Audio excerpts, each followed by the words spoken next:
some of us are just born for this, actually. And if we deny it and we suppress it, it can be exhausting, it can be depressing, it can really, yeah, our life force energy, we're not living in our true essence when we don't fully express in that way. My voice can show me the way. Hello, hello, hello, and welcome to Dandelion Stories Becoming the Bard. I am Emily Doe. I am the Dandelion Bard, and I'm also an author and an artist, and it's all quite new for me. So back in 2024, 22nd of April, I woke up very early in the morning with a call from the Dandelions, and I'm sure I will tell you all the story in a little bit more depth if you haven't already heard it later on in this podcast.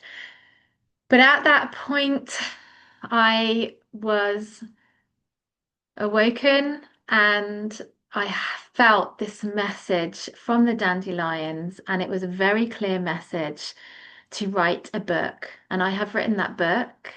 And at the same time, I decided to launch a podcast called Dandelion Stories.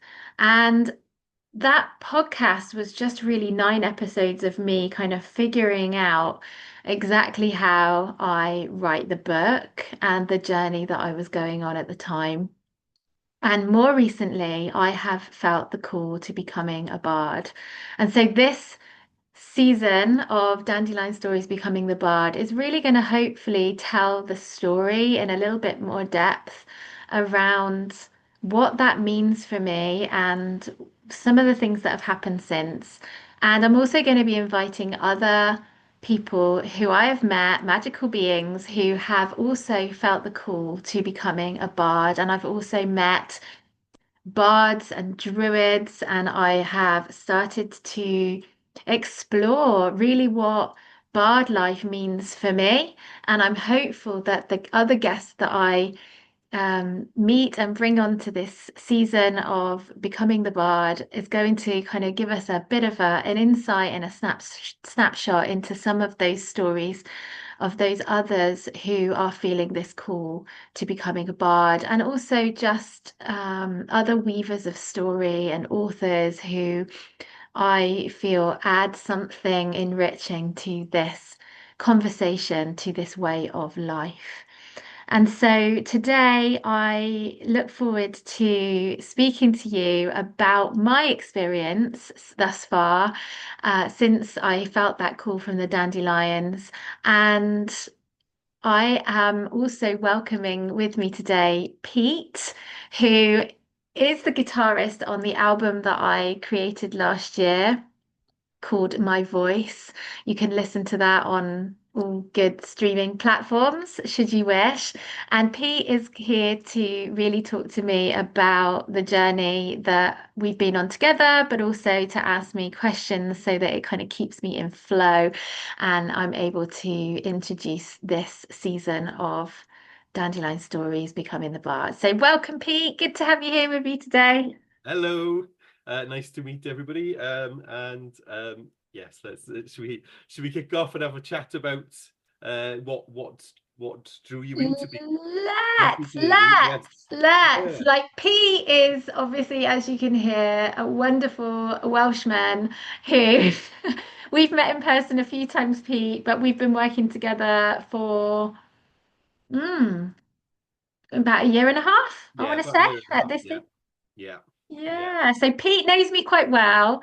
He's been on this journey with me and helped very much so with me with my journey into writing music and writing songs and sharing my stories, writing my book, getting it published. So Pete's been with me for a while through this journey. So yeah, this is going to be a really lovely chat, hopefully. Pete, fire away. Ask me your first question. Okay. So when did you first hear the call to become a bard? Mm. Well, yeah, no, this was a good one because I was actually having a conversation with you when it first happened. And we were about a week away from recording the few tracks that you feature on the album. We were about to do our recording session for it. I think we were about, I don't know, maybe a month away from it. So we were kind of having a practice session over Zoom, which was really tricky to try and practice music over Zoom. Anyone who's ever tried, it's not easy. So we were having one of our kind of shambolic practice sessions. And I don't know, we were chatting, and I said, I feel like I'm becoming a bard. And then immediately as I said it, I was kind of like, do you know what a bard is? Because my head brain had never really considered it before or even really understood what that word meant. And I remember you saying to me, I know a bard. I'm Welsh. Wales is full of bards. I know that now, but I didn't know that at the time. Yeah. And Go on, carry on. Sorry. yeah, no, you tell me because you have a little bit of experience of that, having known a bard living in Wales. Tell us a little bit about Wales and the bard scene there. I think Wales has got like a deep tradition of sort of storytelling and poetry, and people who would go around and share their stories and songs. And I mean, I guess, sort of a lot of cultures have got that kind of person within them historically that would be a sharing tales. I mean, it's sort of every culture, every society needs culture, and I think the bard is somebody that sort of brings the culture, don't they? So yeah, and I think when we were talking about it, um, at the time, it just kind of felt like you were because you sort of deep in the writing of your book as well at the same time and singing songs. you know I that It it's just felt right, didn't it? It just felt like, oh, yeah. And also, obviously, since that, and I'll talk about this a little bit more in a moment, but since then, I have started to do some of my studies. I've just started um, the bardic training with the Order of Bards, Ovates, and Druids. And so Welsh words are just like cropping up all over the place in that lot. And obviously, there's a rich tradition of that from Ireland and Wales and those Scotland as well, like the Celtic regions. And so um, there there is a festival in Wales, isn't there, which is a very kind of well-known term. You say it because I'm not very good at saying it. the Eisteddfod. The Eisteddfod, Yeah. yeah, and So it's literally a coming together to share songs and poetry, isn't it? That's what it is essentially. yeah, yeah. There's a couple of Eisteddfods. So there's the National Eisteddfod and there's the Earth Eisteddfod. And you get druids at them, but people come and they read poetry, tell stories, sing songs, and things like that. There's dance in sometimes in the Eisteddfod. So they're a big cultural Like Welsh a Welsh folk language, tradition. folk Yeah, Welsh tradition. Yeah, language. yeah. I remember following it, thinking I'm going to go and follow that, and then realizing that everybody was speaking in Welsh and I couldn't understand anything that anyone was saying. So anyway, moving on from there. So then what happened was I had that conversation with you and I said, "Oh, would you hook me up with your bard friend?" Because I was really intrigued and curious to find out more about like what does it mean and how can you become one? And we I never did meet your friend. You've told me some stories about him since, but I never did meet your friend. And then I remember distinctly about a few days, literally a few days later, I had booked to run my first ever singing circle at the Bristol Goddess Temple, which is really close to where I live.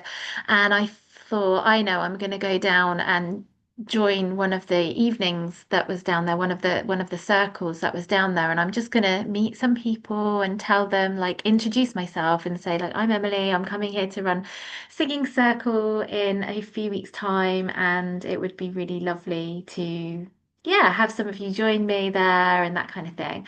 And at the end of that evening, I'd made some new friends, met a few new people, and a couple of the ladies that were there said, "Would you like to come and join us for the lunar ceremony? There's a Druid ceremony happening very next day, and it's at 7 a.m. in the morning. It's at Stanton Drew Stone Circle.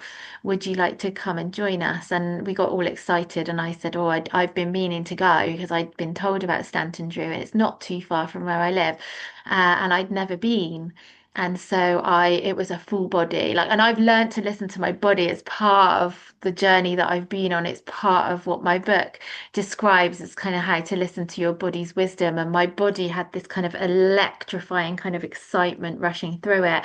And I just knew that I had to go. And so I was like, yeah. And we excitedly met up at 6 a.m. the next morning and we drove to Stanton Drew, and I had the most wonderful experience. And we joined the circle, which on that particular morning was maybe 100 people there at the ceremony.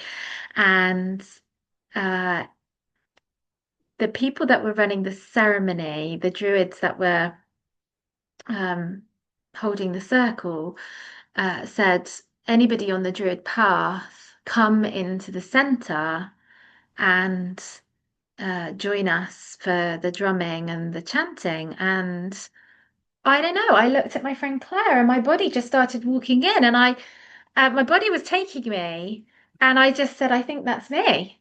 And I walked in and I was like, what am I doing? Like, as I got to the middle, I was like, what am I doing? I don't know any of these people.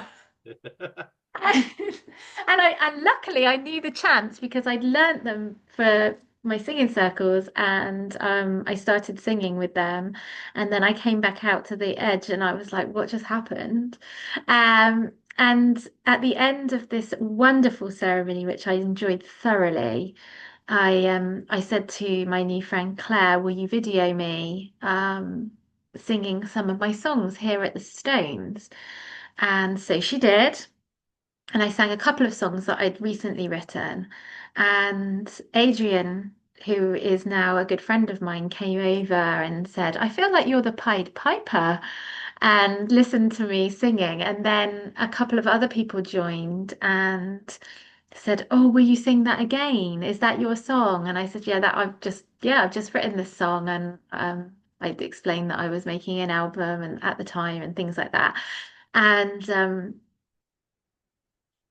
yeah, it really touched them. Really, really, really touched them. And I just felt really welcome, very, very welcome. I felt like, wow, I had no like anticipation or expectation that I would feel like that, if you know what I mean. Although I had had this very strong urge to go, obviously.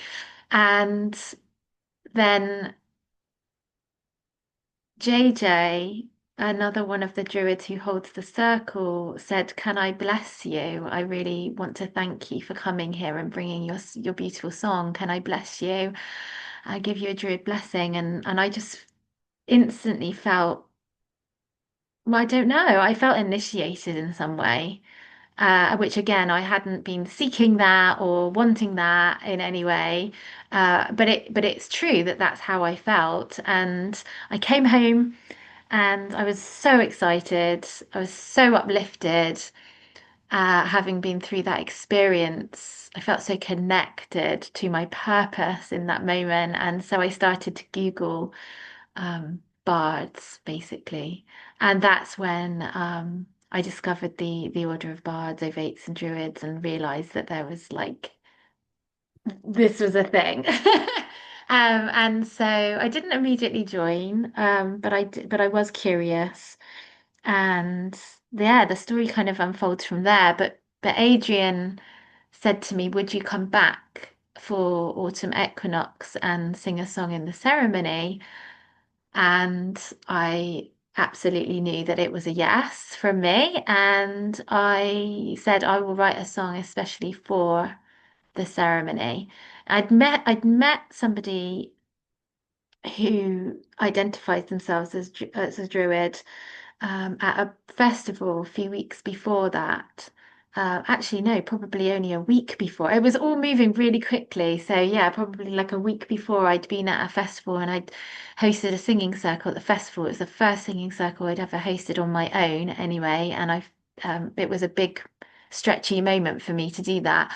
And yeah, Bernard, who had been invited to perform the opening ceremony at that festival, I knew that was another thing that I knew I had to go and be at that opening ceremony. And I wanted to meet Bernard and I wanted to talk to him and ask him questions. I was just like so excited to learn more about this way of life.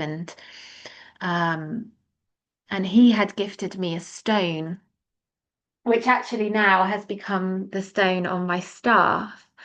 Um, I was so chuffed when he gifted me this stone, and I immediately, as soon as he gave it to me, I thought it looks like an acorn.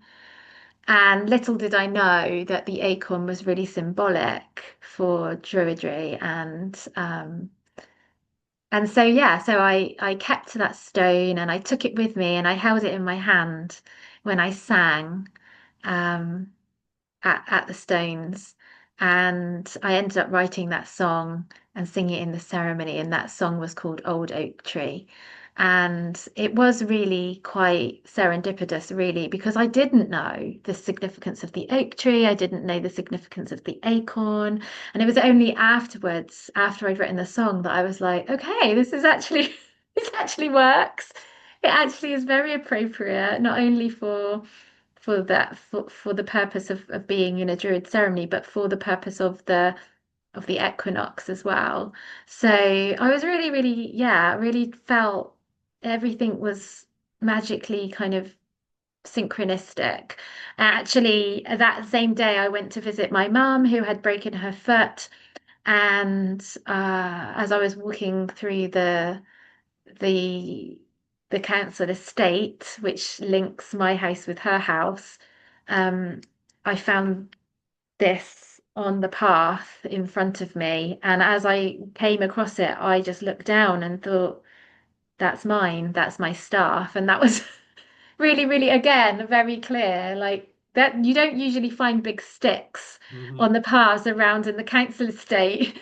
And I just looked and thought, yeah, that's my staff, and so it's been adorned beautifully with the stone. And this was a man called Graham from Bardwell of Frog Lane, another lovely family that I've met that run a shop for bards. A witchy's shop. So yeah, I think that explains really the calling to becoming a bard. There we go. There we are. I think, and I was, yes. Um, so what are you working on now? So obviously you're doing your bard training and you're learning more about bard, becoming a bard. What are you working on at the moment, and how are you expressing that in the world? Yeah, so I have my book launch coming up. So the book that I was called to write, and I said I've written the book. It's about to launch in March, and this podcast will probably come out around the time that the book is launching. And so I'm working on that. However, the Arwen, as it's called, the creativity, the divine inspiration is kind of flowing through me quite freely. And so I'm kind of daily writing songs. I'm learning how to play the ukulele with your help. And you're doing Uh, amazing. Thank you.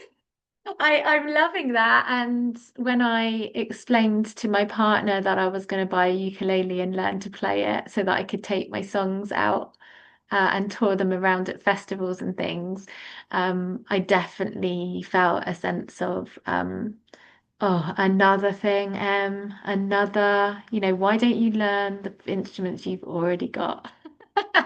I'm like, nah, I'm gonna need a new one. And so I'm really pleased that it's kind of taken off. It's taken off more so than actually the other instruments that I've bought recently, because I bought a wooden Native American flute, and I bought well, I was gifted for my birthday last year a Shruti box, and I do love to play them, but writing songs on the ukulele these last few weeks has been like something else. You know, I think I've lived my whole life like secretly longing to be able to do that and not giving myself permission to try, thinking that maybe it wasn't for me or I wasn't going to be good enough to do it. And so the fact that I'm now doing it and dedicating myself to doing it is feeling really good. I feel very accomplished, even though my strumming and my chords sort of transitions are very much early days, shall we say. Um, and so that is something that I do spend a fair amount of time doing. It feels really supportive for me right now to be doing that kind of thing because there's a lot going on in the world, and a lot of it, if you do look outside and you look at the news and have conversations with people about what's going on in the world, it can feel really heavy and it can feel really daunting and a little bit scary at times. And so for me, writing songs about the way I envision the world to be, um, very much with kind of peace and love at the core of my intention, it just feels really nourishing. It really settles my nervous system. And so for me, spending as much time doing that really feels uh, supportive, not only of myself, but I trust that it's really needed for the world right now, you know, and that it maybe soothes and helps other people if they see and hear my words and my songs. So yeah, so that and I'm writing another book. I'm writing a second book, and I felt the call for that not actually that long after I started writing my Dandelion story, probably 6 months or so in. I felt a very strong urge to start writing a mystical adventure for children and inner children. And I had to be very patient with myself and with the book because the book has definitely, these books have their own energy and their own timelines and their own, yeah, their own intentions. And so I was very much, I don't know, but I always say about my left shoulder, it felt like it was tapping me on my left shoulder and like going, you need to do this next. So I was very much like, you're just going to sit and wait and be patient because I need to finish this book first. But since I have finished that book and it's gone to print, I have started to write my next book. And I worked with the Unbound Press to publish this book, and it was hugely supportive. I wrote with other female authors who were writing transformational books and got a lot of support from the Unbound Press. So I want to put a shout out to Nicola Humber and the Unbound Press for such an amazing journey and experience that I had with this book. And around the time of hearing the call to becoming a bard, I was considering potentially doing some sound healing course or qualification. And that would have really been like it in terms of what I could afford to do at that time, because I spent a lot of my savings kind of getting this book published and buying a folding caravan, which I take out on the road with me. Her name is Pluto, and we have magical adventures each summer together. Um, so what happened was when I started to go to the Bristol Goddess Temple, I realized that there was a training happening there to become a priestess of the Veiled Hinterland. And so I decided to actually dive into that. And with that, I started to not only with that, but also with the Order of Bards training as well, very much start to tune into the Wheel of the Year and living really intentionally in the seasons and the cycles of the Wheel of the Year. And that I decided would be my accountability and my support for writing this next book. So I've dedicated to writing a a chapter for every turn. So I've written the chapter for Yule. I did that last month, and I'm about to write the chapter for Imbolc. And then obviously after that, once we're in spring equinox, I'll write the next chapter, and there'll be a chapter for every turn. So that's really, really fun and really freeing. And I'm getting to really go wild with my imagination, which I love. And again, I never ever thought that I would be able to write a children's book or a novel.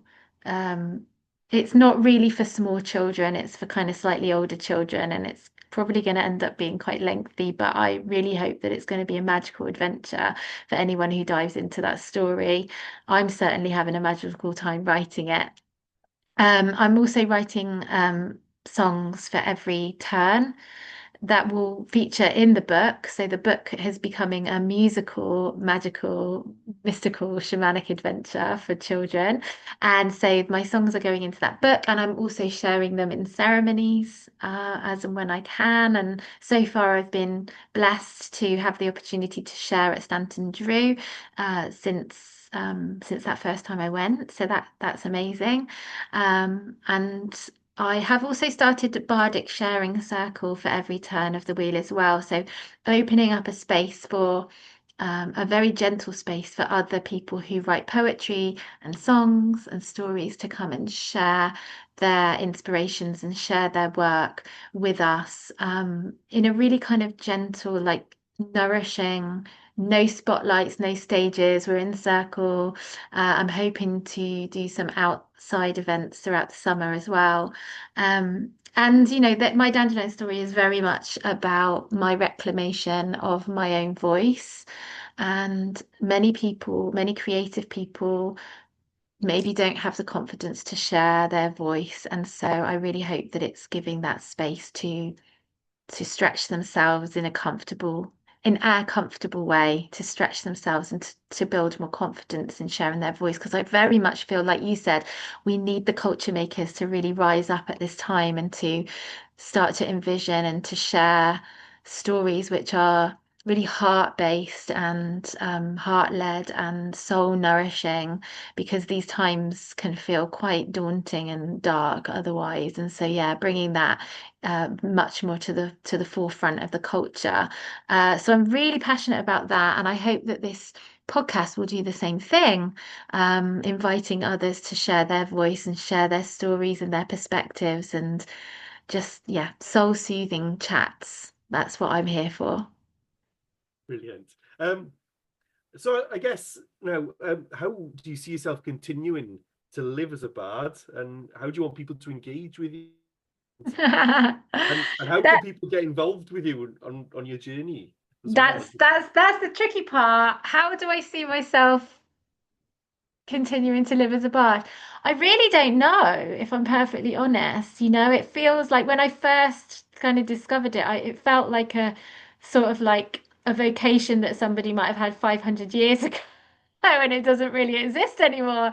But clearly it does exist, because there are many, many bards, and the meaning of what that is in the modern day is quite magical, really. I really do appreciate it. When I was a child, I loved theatre. I loved drama and music and dance, and being in that creative, imaginary world of, yeah, theatre, basically. I absolutely lived for it. It was my life. And I thought that that was going to be continue to be my life. And it wasn't for a very, very long time. I sort of stopped singing. I stopped being involved with any kind of productions and that kind of thing. And so, um, what's happened since writing this story that the Dandelions instructed me to write um, has been quite amazing, because I didn't really know where it was going to take me. It was very much a trustful with the universe and with that message that I received, and with my own intuition, and just trusting that magical things were going to happen if I followed the call. And I just started writing, and through the writing process I healed a lot around my own beliefs in what I can be and what I can do in this lifetime. And I started to really invite much more creativity into my life. And I remember distinctly having a moment where I said a spell or an invocation or an invitation to myself to, I was open to receive songs. And it was only about a month later when I realized I'd written kind of 3 or 4 songs that I was like, I asked for the songs and the songs are coming. Yeah. And I was really like, oh my goodness, this is so brilliant. This is like exactly what I asked for. It's exactly what I wished for. Um, and it's happening and it's continuing to happen because I'm staying open to the potential of where this could go. I don't have any major expectations around it. And I think that's a really important piece around me and the way I live. And I think I possibly put way too much expectation on myself and uh, expectation around being a certain thing or having a certain thing or being as like everybody else and falling short and not actually meeting those societal expectations. And I do believe that that's part and parcel of growing up till now with undiagnosed ADHD and not really ever really knowing how to interact or work with my energy, and the fact that I was constantly getting new ideas and I was constantly starting things, but then realizing that actually I didn't have the energy for them. And so burning out or losing interest and then starting something new and eventually just falling into a little bit of a trap of kind of doing whatever I could to scrape by to earn enough money just to kind of Yeah. live. It was fear. I was living in a lot of fear around that. And so when I discovered human design and I started to realize that as a manifesting generator, for anyone who does understand about human design, and if you don't, I do talk about it a little bit in my book, but there's lots on the internet about it, so you can go and discover for yourself. Um, Being a manifesting generator with this profile lines of 5-2, of the 5 is the heretic or the leader, and the 2 is the hermit. And I realized learning that about myself that I hadn't given any airtime to my inner hermit. I'd been out in the world trying to do all the things, trying to make the world a better place, trying to lead by example, trying to educate others, like learning things and then educating others, but being out, out, out, out, out all the time and not really hermiting enough to discover what it is that really brings me the most joy and then leading from that place. Um, and so that's what writing this book gave me the opportunity to do. And really asking myself, my inner child, like, what brings you the most joy? And I know for a fact that writing songs, singing songs gives me the most joy. It brings me the most joy in life. And so why not spend time doing that, you know? And so, um, I'm again going on a trust fall with this because I don't know at the moment how it's going to support me in living in the real world with bills to pay and 2 children to bring up. You know, I'm a single mum, but I do co-parent with my ex-husband, and I have a partner who is hugely supportive of my journey. So I'm blessed for that. And I do other things to supplement my income. But what I'm doing now is ensuring that the things that I do, they are connected with this barred life. They're connected with storytelling. They're connected with creativity and uh,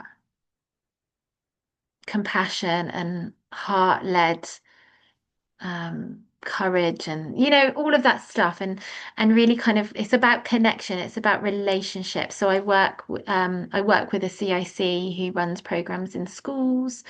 I take with me into that a huge amount of experience from a previous life as a movement educator. I spent 15 years teaching movement and guiding movement education in schools and doing rehabilitative movement work and meditative movement work with people to kind of really work with our nervous system. So I'm bringing all of that with me into the stories that I tell now and the things I write about in my songs. And yeah, so that's kind of how I'm hopeful that things can evolve. But really truthfully, I want to sell my books.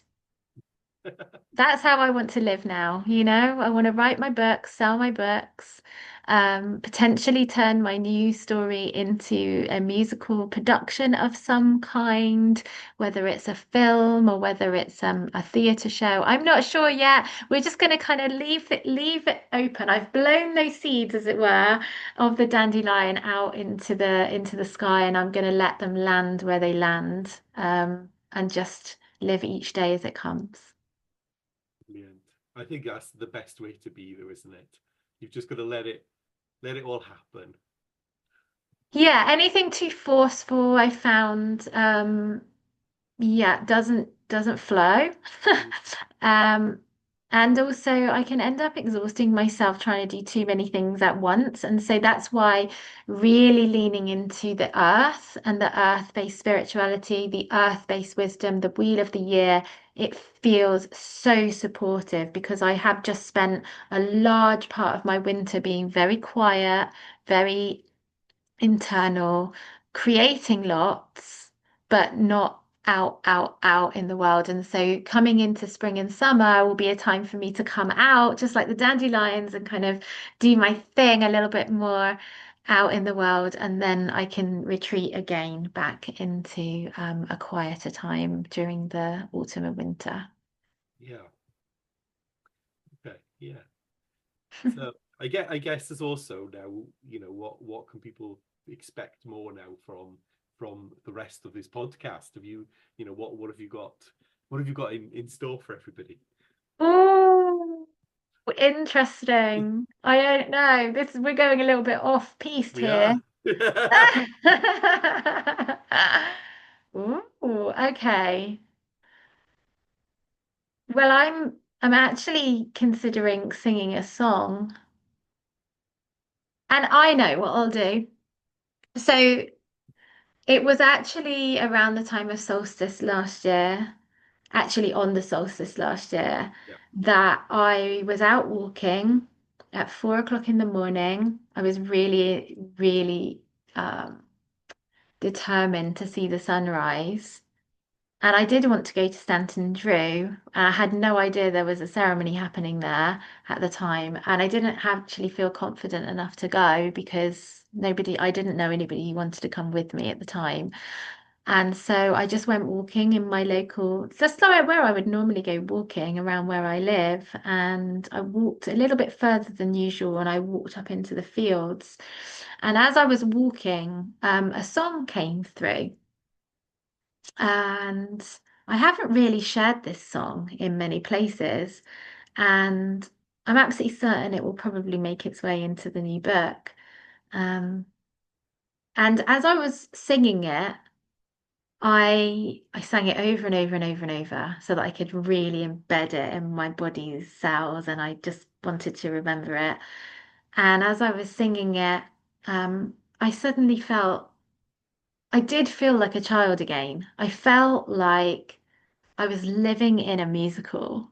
And when I was a child, that was my idea of absolute heaven. I loved musicals. I actually do still love musicals. And and I just thought that was when I think it landed in me that I was not only writing a book for children, but I was writing a musical. And so I'll share that song, I think. Actually, at this point in time, it's just called Solstice. That's what I've called it. Um, and hopefully you guys will all enjoy that. Okay. Oh, ivy upon the tree, how you wind and wind so I can see. Oh, mosses down on the ground, how you tell a tale that's so profound. Dandelion, wake me up, shine so I can be true enough to dig down deep and listen to my chi. When birds are singing in your ears and daylight starts to reappear, the new dawn brings a wave of hope so clear. The new day is beginning. So breathe in the air and look out for the bees. The butterflies are here. It's time to choose a new path for ourselves. A new day is beginning. So breathe in the air and look out for the bees. The rainbow comes after the rain, multicolored beauty, multifractal light, multiversal love, love, love. That's lovely. Thank, thank you for sharing that. And I remember being out in these beautiful fields that I don't often walk in. I was walking up over the hill and I just decided to sit with all of these wildflowers and bees are flying around and butterflies and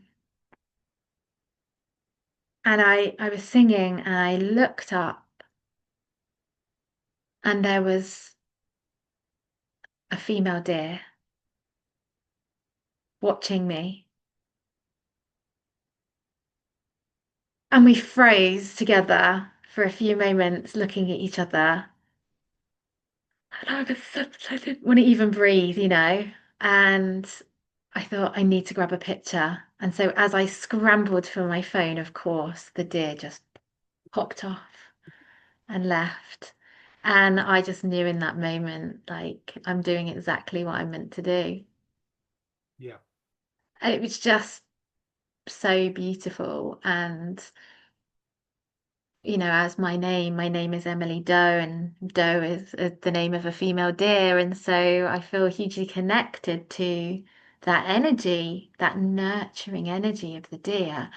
And I hope that all of the things that I do, whether it be my books, my stories that I tell on the podcast, the people that I meet and share songs with, the album, anything that comes in the future, it really ultimately serves to be a source of nourishment and support for our nervous systems in this time that we're living in.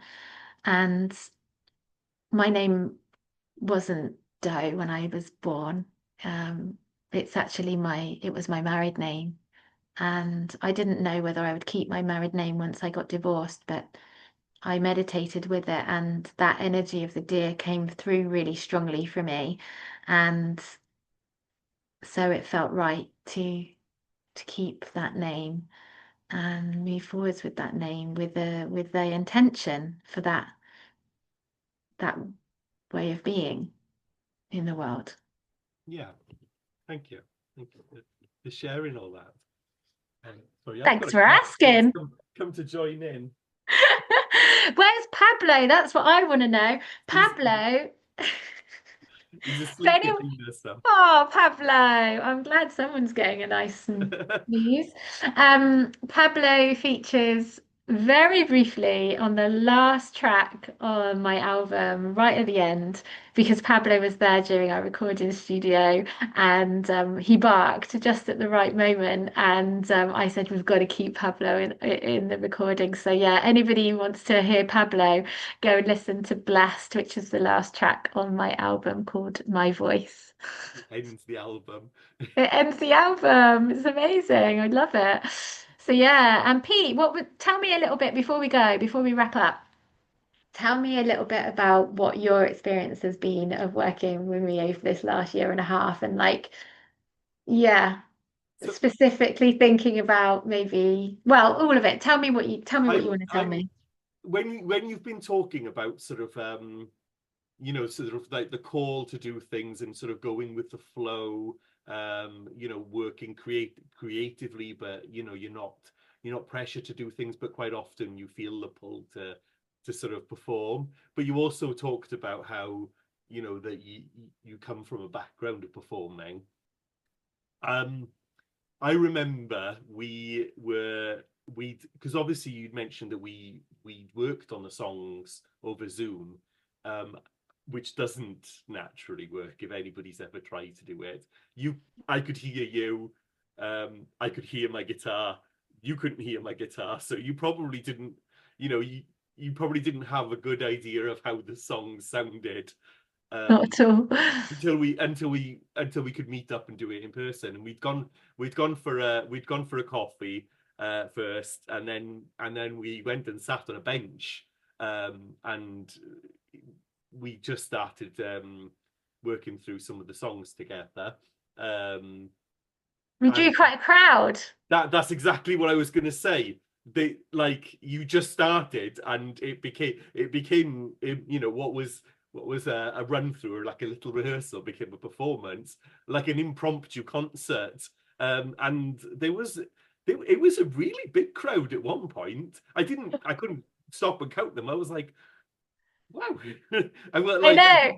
it's like sort of manifested, and I find that with a lot of a lot of times where we talk, I might not have seen you for a few days or spoken to you for a few days, and then you'll say, oh, I went to this place and I sang my songs, and the reception and like the sort of feedback that you get from that, or and I think that that kind of like that kind of performative aspect of everything. You're not just an author writing a book that's read solitary, that somebody's going to read the words on their own. You're sharing them, and that's the connection between the the you with the creative person and the audience. And I think like that moment just sort of encapsulated that, and it was me witnessing that firsthand, because I'd heard you talk about that that kind of interaction a few times before, and a lot more since. And every time I'm always like, look at her go. um and it Yeah. feels good, and it always feels good to like to hear about what you're doing on your journey as well. I'm always a bit inspired. I'm like, you know I think it's a nice way to be, and a nice way to lean into your creativity. Yeah, it's like yesterday. I mean, I've told you a few times now about, magical experiences that I've had when I'm out and about with trees. Like, I absolutely believe that trees are gifting me songs at this point. I'll go and stand with a tree, and then all of a sudden a song is there. And Yeah, I'm starting to become more consciously aware of like that mystical communication that's happening between me and the nature. Like I write about it in my book with the dandelions first speaking to me, but now to be kind of sensing there's so much more to this story, and knowing that I can't just like write this book and then just put it down and leave it there and go back to life as normal, because that's not the way it works. Like it can't be like that. And I don't want it to be like that. It was really important for me that like I wrote this book. I took a year and a half of my life out to write this book. And, I gave up a lot of stuff and I had to work through those fears of not having enough money to live and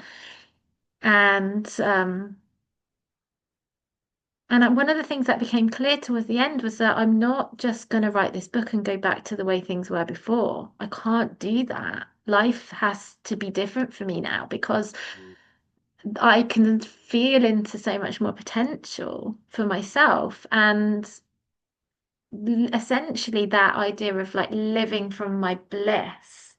What is it that has me feeling super magical and living my best life? I know for a fact that it doesn't start with chasing lots of money into my bank account to then enable me to go and live the blissful life. I just have to live it and hope that I will be supported and have what I need in order to continue on my journey. That's very clear.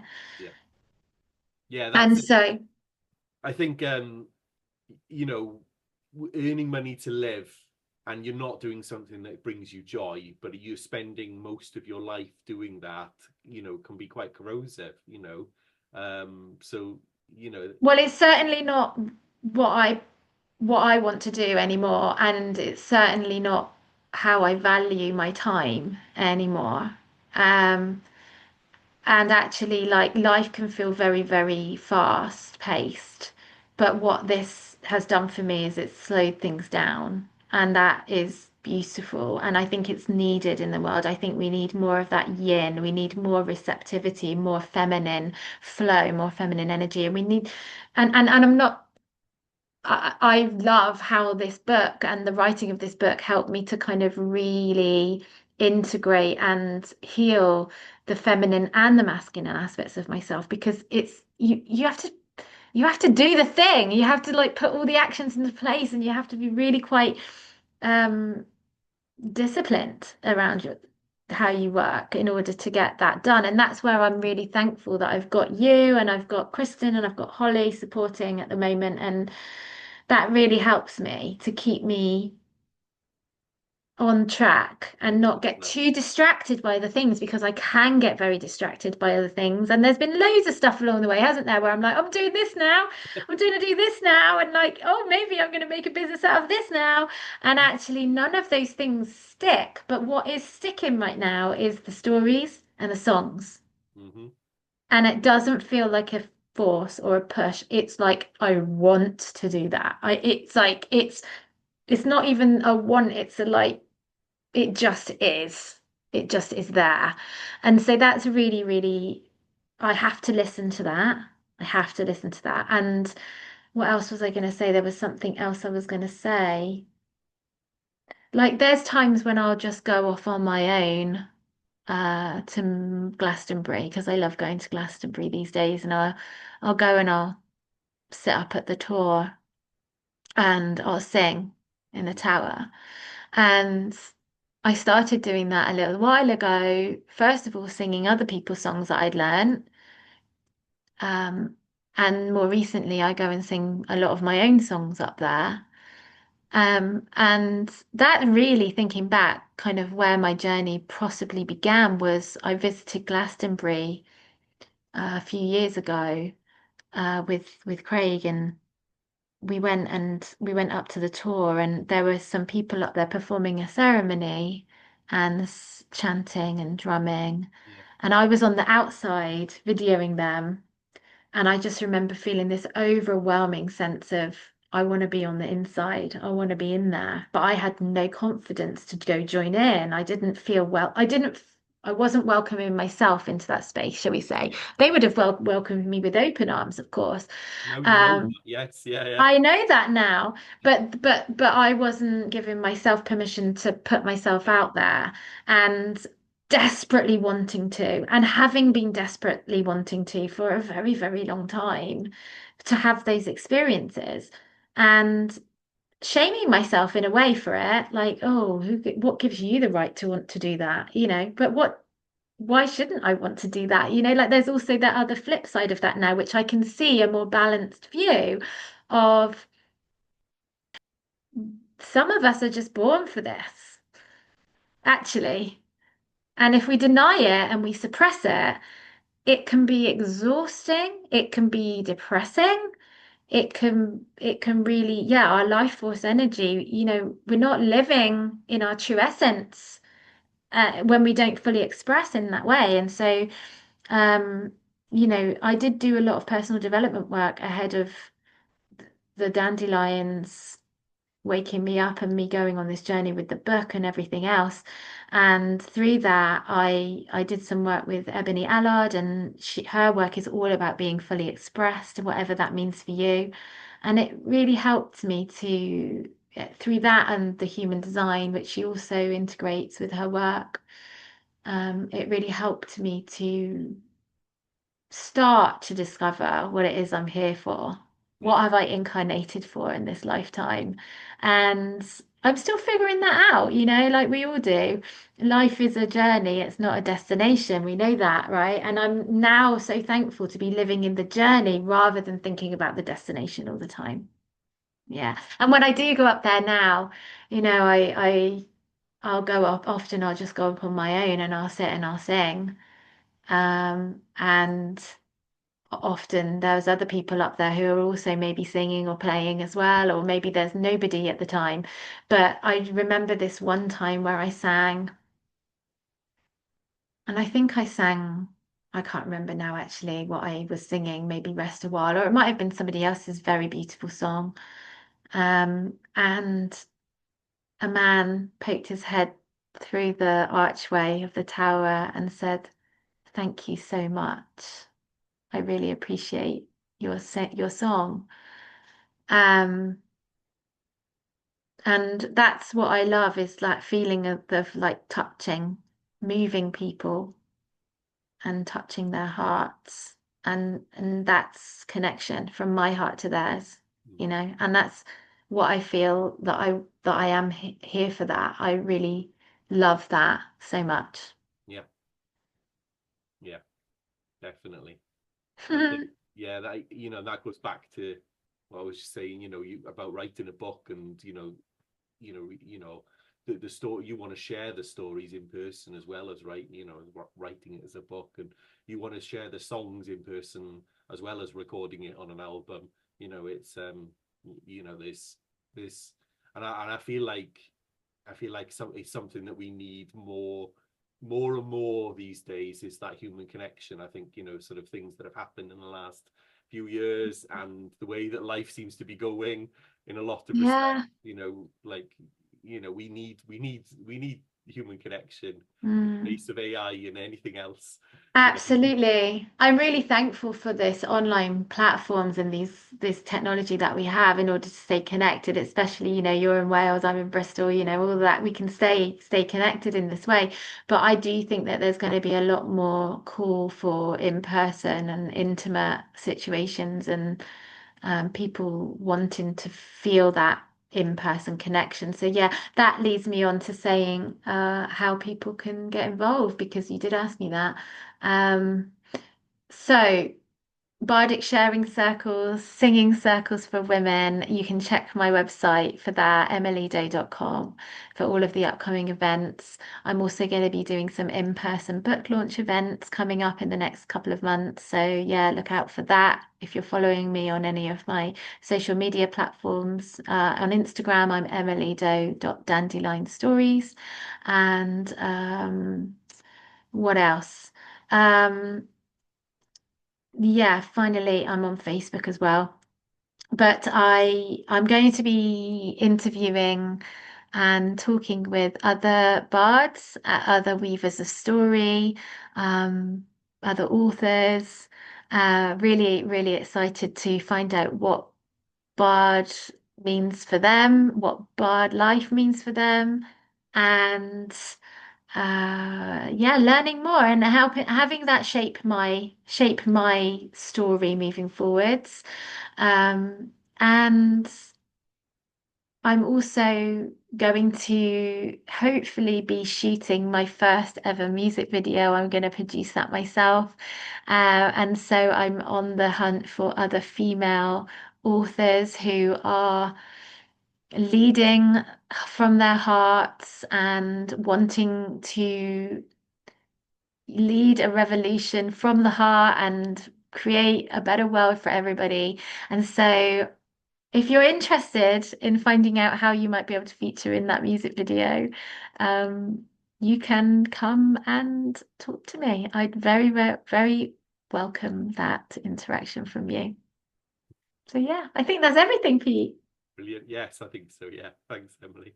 Thank you so much, and I look forward to talking to you again on another episode, hopefully.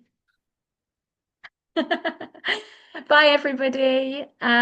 Please do follow, like, share this podcast with anybody that you think would be interested in hearing my story. And I look forward to seeing you all again soon. Oh, and do comment as well. Apparently, that's good, yeah, for the social media land. My voice can show me the way.